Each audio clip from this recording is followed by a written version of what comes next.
ఉంటుంది బాబాయ్ కొంచెం వీడియోలు ఇంటి దగ్గర కూడా గందరగోళం చేసిందంట. చేయలేరు, ఎవరు ఎంతమంది చెప్పుకున్నా చేయలేరు అని బెదిరిస్తుంది.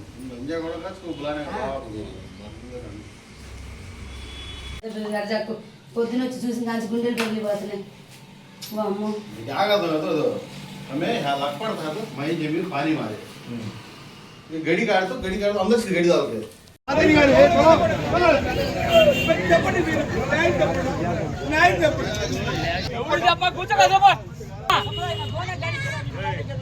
సుకన్య అండి. నాకు ఇద్దరు ఆడపిల్లలు.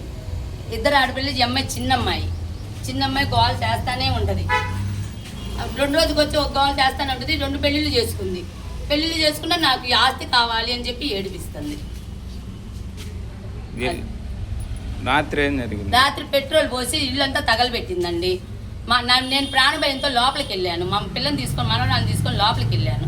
బయట ఏం జరిగిందో తెలియలేదు. బజార్ వాళ్ళందరూ వచ్చి వాళ్ళే నీళ్లు పోసి ఆర్పేసి ఇంకా అందరినీ అరిశారు.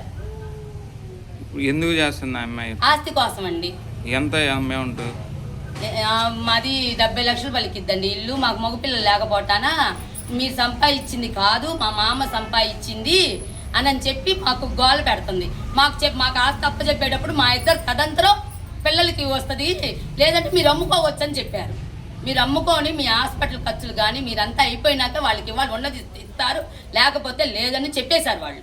అయినా కూడా ఆస్తి కోసము నేను చచ్చిపోతే నన్నే అంటుంది, నేను చచ్చిపోతే ఆస్తి వస్తుంది, నువ్వు చచ్చిపో, నేను డైరెక్ట్గా ఇంట్లోకి వచ్చి కూర్చుంటాను అని నన్ను బెదిరిస్తుంది. మా ఆటకు ముందు నన్ను 2 సార్లు కూడా కొట్టిందండి. ఇది 3వసారి. అంతకుముందు ఒకసారి పెట్రోల్ పోసింది.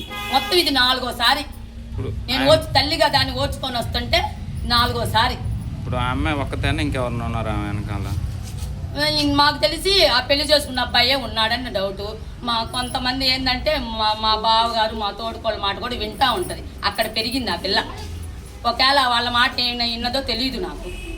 వాళ్ళని అనటానికి మనకు లేదు, వాళ్ళని అనటానికి మనం చెప్పడానికి లేదు. కానీ వాళ్ళ మాట మటుకు మా బావగారి మాట మా తోడుకోళ్ళ మాట మటుకు వింటది చక్కగా. ఇప్పుడు వాళ్ళ 5 సంవత్సరాలు ఖాళీ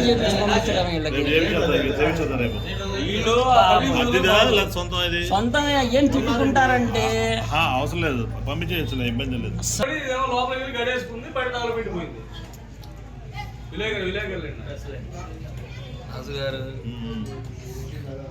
ఈ డ్రెస్ లో ఎవరు అనుకుంటారా? చేస్తారు ఏం లేదు ఆస్తి కోసం.